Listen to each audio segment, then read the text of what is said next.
Wakil Presiden Kiai Haji Ma'ruf Amin pernah berkata dalam acara The Second Asia International Water Week di Labuan Bajo, Nusa Tenggara Timur tahun 2022.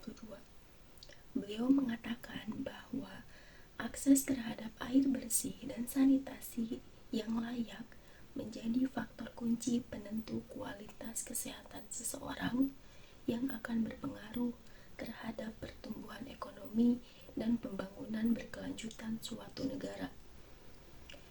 Namun, seiring pertumbuhan penduduk dan ekspansi ekonomi yang sangat cepat selama beberapa dekade terakhir, yaitu penggunaan air di abad 21 yang meningkat lebih dari 2 kali lipat dibandingkan pertumbuhan penduduk, menyebabkan terjadinya kesenjangan antara ketersediaan air dan kebutuhan air. Lantas, bagaimana tata kelola penanganan yang dilakukan oleh pemerintah dalam mengatasi masalah ketersediaan air serta pemanfaatan air secara bijak, khususnya di negara Indonesia dan India sebagai bagian dari negara Asia? Assalamualaikum warahmatullahi wabarakatuh. Saya Sylvia Meliani dari Prodi Ilmu Politik Universitas Siliwangi akan mendeskripsikan terkait perbandingan tata kelola penanganan pemerintah terhadap permasalahan ketersediaan air dan sanitasi serta pemanfaatan air secara bijak di negara Indonesia dan India. Teori perbandingan politik adalah sebuah cabang ilmu politik yang mempelajari perbandingan tentang sistem politik, struktur kelembagaan, dan proses politik antara negara atau wilayah yang satu dengan lainnya.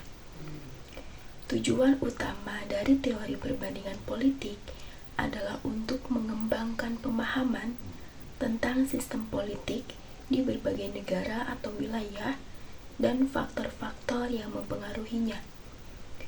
Juga membantu mengidentifikasi tantangan dan peluang yang dihadapi sistem politik di berbagai negara serta memberikan saran agar pemerintahan jadi lebih baik.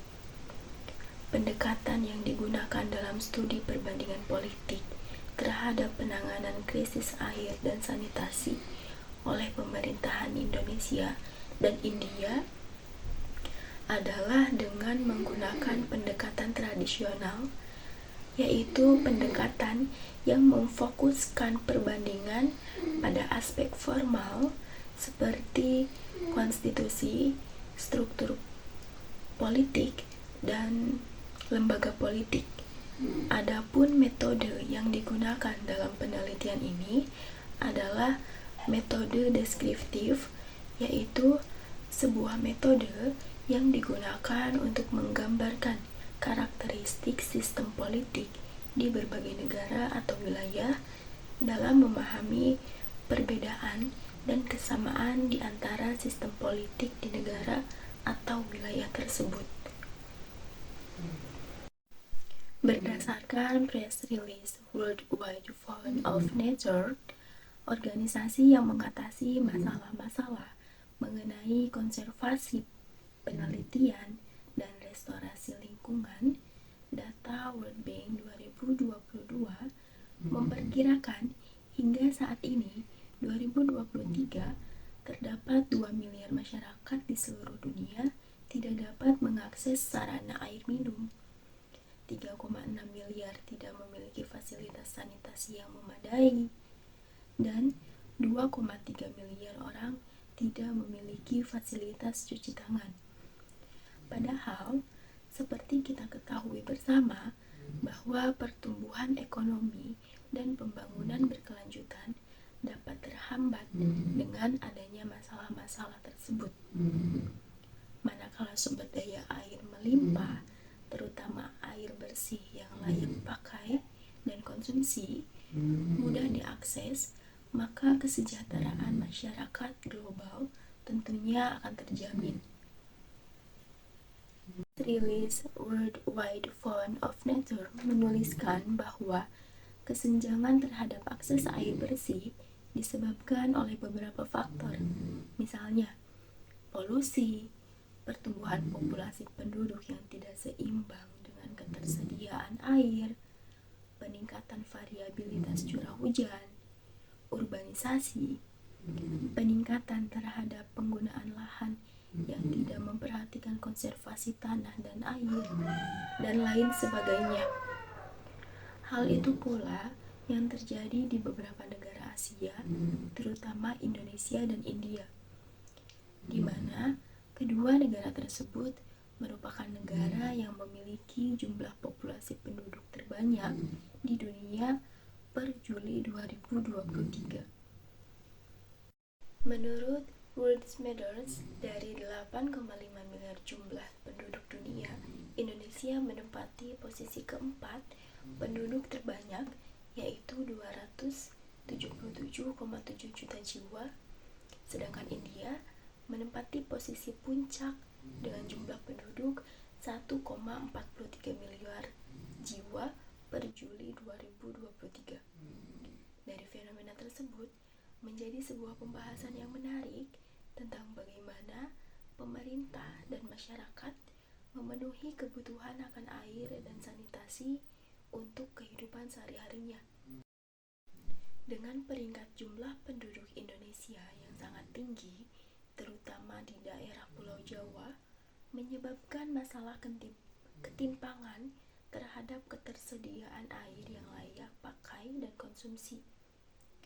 Negara dengan tingkat perekonomian terbesar di Asia Tenggara, yang ibu kotanya Jakarta sebagai pusat perekonomian internasional, tidak menutup kemungkinan bahwa daerah-daerah pedesaan dapat terjangkau akses sumber air sebagai kebutuhan primer mereka.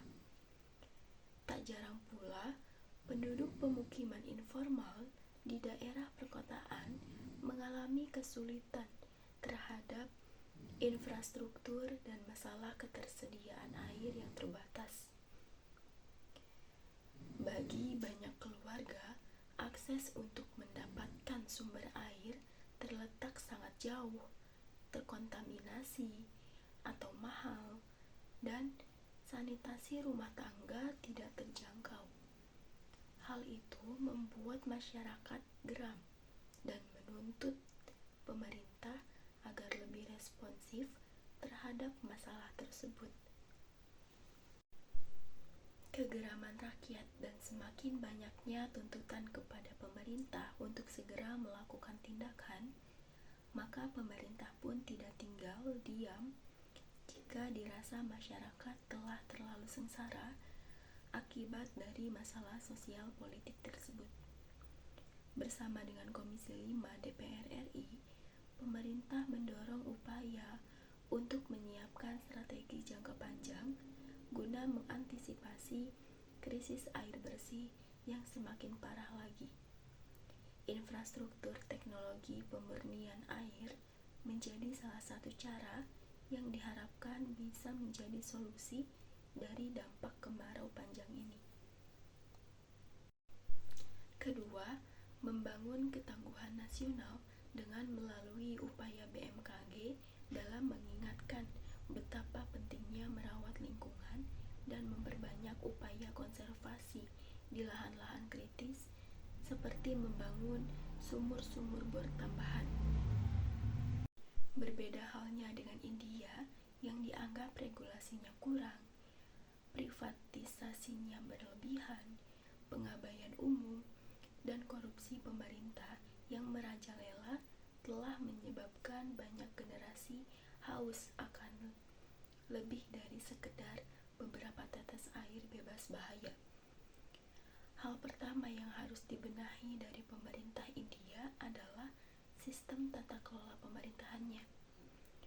Karena pemerintah India masih merasa belum mampu mengatasi permasalahan ini seorang diri, maka mereka banyak mengambil tindakan advokasi dengan lembaga-lembaga internasional seperti UNICEF dan World Bank untuk meningkatkan pengelolaan air tanah di India. Program pengelolaan air tanah itu pun tercatat sebagai program pengelolaan air tanah berbasis masyarakat terbesar di dunia saking parahnya masalah ketersediaan air di India. Sistem pemerintahan yang baik dalam mengatasi situasi krisis di suatu negara adalah sistem yang memahami kebutuhan masyarakatnya dan memprioritaskan kesejahteraan bersama. Sekian yang bisa saya sampaikan. Semoga kita semua bisa bersatu dalam menghadapi berbagai permasalahan dan tantangan yang menghambat proses kemajuan bangsa Indonesia. Wassalamualaikum warahmatullahi wabarakatuh.